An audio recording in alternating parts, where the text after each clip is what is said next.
नमस्कार दोस्तों, आपको ये पता तो होगा कि भारत में कानून बनाने का काम जिस एक संस्था का है उसे हम कहते हैं लेजिस्लेचर। सेंट्रल लेजिस्लेचर को हम जानते हैं संसद के नाम से, वहीं जो स्टेट लेजिस्लेचर होता है उसे हम राज्य विधानसभा कहते हैं। मतलब जब कभी कानून बनाना होगा तो संसद का सेशन होना होगा, मतलब संसद को बैठना होगा।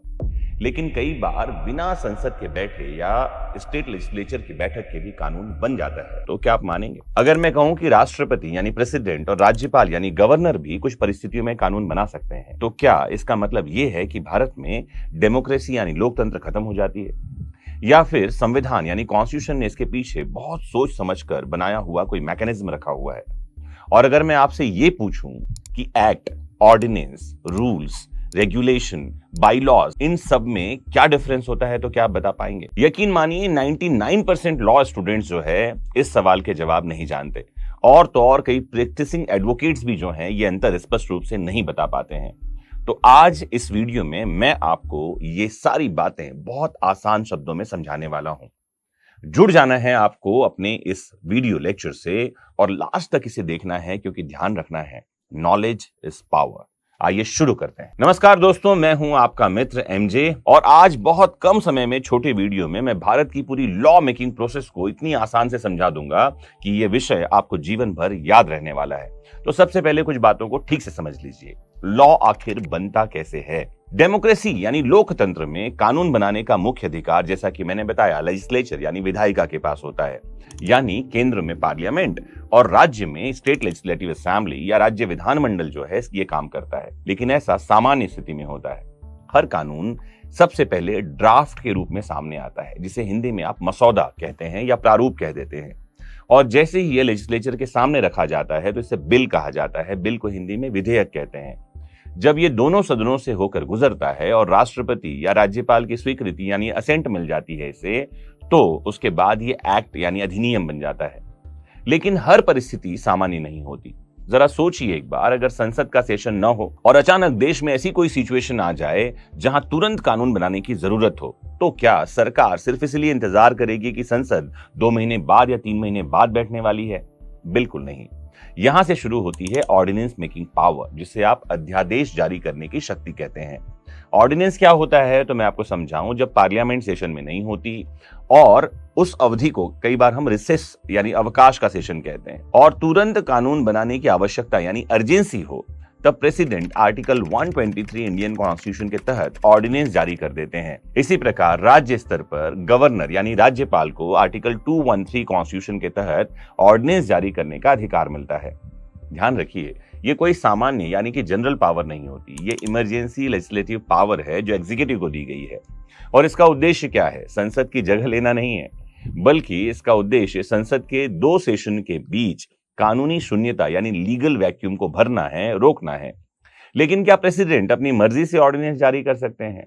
उत्तर है बिल्कुल नहीं। प्रेसिडेंट जो है काउंसिल ऑफ मिनिस्टर्स यानी मंत्री परिषद की सलाह, एड और एडवाइस पर ऑर्डिनेंस जारी करते हैं। यानी वास्तविक जो निर्णय है वो सरकार का होता है। ऑर्डिनेंस कब जारी किया जा सकता है दोस्तों? तो 2 आवश्यक शर्तें याद रख लीजिए। सबसे पहला, पार्लियामेंट सेशन में नहीं होना चाहिए, और दूसरा, ऐसी इमरजेंसी परिस्थिति होनी चाहिए जिसमें कानून बनाना तुरंत आवश्यक हो। और इन दोनों में से एक भी शर्त पूरी नहीं होती है तो ऑर्डिनेंस बनाने की शक्ति का प्रयोग नहीं किया जा सकता, और इस पावर का उपयोग करना उचित नहीं माना जाएगा। अब सबसे इंपॉर्टेंट क्वेश्चन, क्या ऑर्डिनेंस जो है एक्ट जितना शक्तिशाली होता है? और इसका आंसर है बिल्कुल हाँ। जब तक ऑर्डिनेंस लागू रहता है उसकी कानूनी शक्ति ठीक उसी प्रकार होती है मानो पार्लियामेंट ने एक्ट पास किया हो। उसके आधार पर सरकार कार्यवाही कर सकती है, अधिकार उत्पन्न होते हैं, दायित्व यानी कि रिस्पॉन्सिबिलिटीज तय की जाती हैं, और नागरिक कानून से बंधे हुए होते हैं। फिर डिफरेंस क्या होता है? सिर्फ एक डिफरेंस है, लेकिन वही सबसे बड़ा अंतर भी है। इसे कहते हैं वैलिडिटी यानी कि वैधता।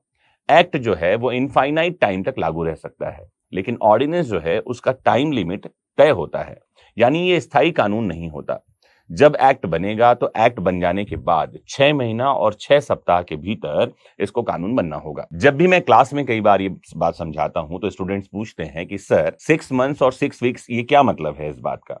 तो इससे बिल्कुल आसान भाषा में समझिए। कॉन्स्टिट्यूशन हमारा कहता है पार्लियामेंट के 2 सेशंस के बीच में 6 महीने से ज्यादा का डिफरेंस नहीं हो सकता। यानी ऑर्डिनेंस जारी होने के बाद अधिकतम 6 महीने के भीतर पार्लियामेंट को सेशन में आना ही होगा। और जैसे ही पार्लियामेंट का सेशन शुरू होगा तो सरकार जो है उस ऑर्डिनेंस को दोनों सदनों के सामने रखेगी। अब दोनों सदनों के पास, यानी कि दोनों जो हमारे हाउस हैं पार्लियामेंट के, उनके पास 6 वीक का समय होता है निर्णय लेने के लिए कि ये ऑर्डिनेंस लॉ बनना चाहिए या नहीं बनना चाहिए। अगर ये लॉ बन गया तो ऑर्डिनेंस को एक्ट के रूप में जाना जाता है, और अगर ये नहीं बना तो वो लैप्स हो जाता है, ऐसा हम कहते हैं। यही एक इंपॉर्टेंट रीजन है कि लोग सामान्य भाषा में कह देते हैं कि ऑर्डिनेंस अधिकतम प्रभावी 6 महीना या 6 सप्ताह के लिए ही रह सकता है। अब आगे बढ़ते हैं और समझते हैं कि रूल्स यानी कि नियम क्या होते हैं। तो मान लीजिए पार्लियामेंट ने एक नया एक्ट यानी कि अधिनियम बना दिया, लेकिन उस कानून को व्यवहार में लागू कैसे किया जाए, उसका एग्जीक्यूशन कैसे होगा, फॉर्म कौन बनाएगा, एप्लीकेशन कहां जमा होगी, अथॉरिटी कौन होंगे, प्रोसीजर क्या होगा, इन सभी प्रश्नों का उत्तर डिटेल में एक्ट में नहीं होता। इसके लिए रूल्स आते हैं। रूल कौन बनाता है? तो रूल सरकार बनाती है। कौन सी सरकार? ध्यान रखिए, अगर ये सेंट्रल एक्ट है तो केंद्र की सरकार रूल बनाती है, और अगर ये स्टेट एक्ट है तो राज्य की सरकार रूल बनाती है। और रूल जो है लॉ के इफेक्टिव इंप्लीमेंटेशन के लिए बनाया जाता है। आसान सी भाषा में आपको एक्ट और रूल में डिफरेंस समझ आ गया होगा। अब चलते हैं रेगुलेशन यानी विनियम पर। यहां स्टूडेंट सबसे ज्यादा भ्रमित हो जाते हैं। इसे उदाहरण से समझिए दोस्तों। मान लीजिए पार्लियामेंट ने किसी एक्ट के तहत कोई अथॉरिटी बना दी है, जैसे कोई रेगुलेटरी बॉडी है, प्रोफेशनल काउंसिल है या इंडिपेंडेंट कमीशन है। ठीक है, अब ये जो संस्था है अपने ऑफिसर्स इसको अपॉइंट करने होंगे, नियुक्त करेगी। मीटिंग कब और कहां होगी, मीटिंग कितने समय के लिए होगी, डिसिप्लिनरी एक्शन क्या होंगे, इंटरनल एडमिनिस्ट्रेशन इनका कैसे चलेगा, इन सब के लिए ये जो संस्था है, अथॉरिटी है, ये खुद रेगुलेशन बनाती है, जिसे विनियम कहा जाता है। मतलब एक्ट है, एक्ट के अंडर रूल्स बनेंगे और रूल्स के अंदर रेगुलेशंस बनते हैं। फिर ध्यान रखना है, ये जो है डेलीगेटेड लेजिस्लेशन का एक हिस्सा है जो किसी विशेष अथॉरिटी द्वारा अपने काम के संचालन के लिए बनाया जाता है। अब याद रख लीजिए, रूल्स और रेगुलेशन में सबसे बड़ा जो डिफरेंस है वो क्या होता है। रूल्स सरकार यानी गवर्नमेंट बनाती है ताकि एक्ट का इफेक्टिव इंप्लीमेंटेशन हो सके, और रेगुलेशन स्टैट्यूटरी अथॉरिटी बनाती है ताकि वो खुद के कामों का ठीक से संचालन कर सके। 3 बातें हमेशा याद रखना है। सबसे पहला, हर एक्ट के साथ रूल्स या रेगुलेशन होना जरूरी नहीं है। दूसरी बात याद रखिए, यदि कभी एक्ट और रूल्स में टकराव होता है तो हमेशा एक्ट प्रभावी होता है। तीसरी इंपॉर्टेंट बात याद रखिए, रूल्स और रेगुलेशन पार्लियामेंट से दोबारा पास नहीं होते हैं, उनकी वैधता यानी वैलिडिटी एक्ट से ही निकल कर आती है। और अंतिम बात, बाईलॉज क्या होते हैं? बाईलॉज को हिंदी में उपविधियां कह दिया जाता है। उपविधियां यानी, सबसे आसान एक उदाहरण से आपको समझाता हूं।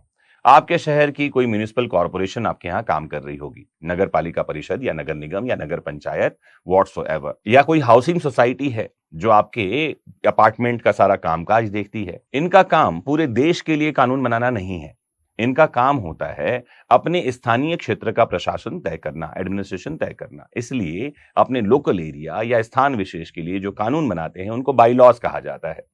उदाहरण से समझिए, कचरा अलग अलग रखना होगा, किस समय लाउड म्यूजिक बजा सकते हैं, किस समय के बाद नहीं, पार्किंग कहां होगी कहां नहीं होगी। ऐसे ही हाउसिंग सोसाइटी में कॉमन एरिया का उपयोग कैसे होगा, कौन पार्किंग का उपयोग कैसे करेगा, बिल्डिंग में फायर सेफ्टी मेंटेनेंस कैसे होगा, ये सारे बाईलॉज में आते हैं। यानी इनका प्रभाव पूरे भारत या किसी राज्य या जिले में न होकर उस लोकल एरिया तक ही सीमित रहता है। लेकिन क्या बाईलॉज कुछ भी बना सकते हैं, कुछ भी बातें लिख सकते हैं? बिल्कुल भी नहीं। यदि कोई बाई लॉ कॉन्स्टिट्यूशन या एक्ट के या फंडामेंटल राइट्स के अगेंस्ट है तो ध्यान रखिए, उसे कोर्ट द्वारा चुनौती दी जा सकती है और उसे कोर्ट निरस्त यानी कि वॉइड डिक्लेयर कर सकते हैं। यही रीजन है कि यदि कोई हाउसिंग सोसाइटी ये कह दे कि आपने पेट जो है आपने पाल रखा है उसको आप लिफ्ट में नहीं ले जा सकते, तो ऐसा बाई लॉ न्यायिक समीक्षा यानी जुडिशियल रिव्यू के अधीन होगा। कोर्ट तय करेगी कि ये ठीक है कि नहीं, और यदि ये कानून के विरुद्ध पाया जाता है तो वो टिक नहीं पाएगा, शून्य डिक्लेयर कर दिया जाएगा। तो पेट ओनर्स का भी दायित्व है कि वो कॉमन एरिया को साफ सुथरा रखें, दूसरों की सुरक्षा का ध्यान रखें, और बाईलॉज में जो बातें लिखी हुई हैं सोसाइटी का ये दायित्व है कि उस बाईलॉज से किसी के फंडामेंटल राइट्स वॉयलेट ना हो। अब पूरे लेक्चर को समराइज कर दूं आपके लिए। एक्ट पार्लियामेंट या लेजिस्लेचर द्वारा बनाया गया मूल कानून होता है। ऑर्डिनेंस पार्लियामेंट सेशन में न होने पर प्रेसिडेंट या गवर्नर द्वारा बनाया गया अस्थायी कानून है। रूल्स सरकार द्वारा बनाए गए प्रोसीजरल नियम होते हैं जिससे एक्ट का ठीक इंप्लीमेंटेशन हो सके। रेगुलेशन स्टैट्यूटरी अथॉरिटी बनाती है ताकि खुद के कार्यों का संचालन ठीक से कर सके। बाई लॉज लोकल अथॉरिटी द्वारा स्थानीय प्रशासन के लिए बनाए गए नियमों का संग्रह कहलाता है। तो प्यारे साथियों, लॉ को याद करने का सबसे अच्छा तरीका डेफिनेशंस रटना नहीं होता, बल्कि उसके पीछे के लॉजिक को समझना होता है। जब लॉजिक समझ में आ जाता है तो बेयर एक्ट अपने आप याद होने लगते हैं।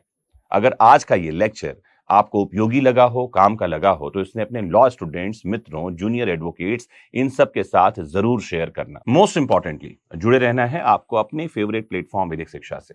आपका होना बड़ा महत्वपूर्ण है, इसीलिए अपना खूब ख्याल रखिए। नमस्कार, जय हिंद।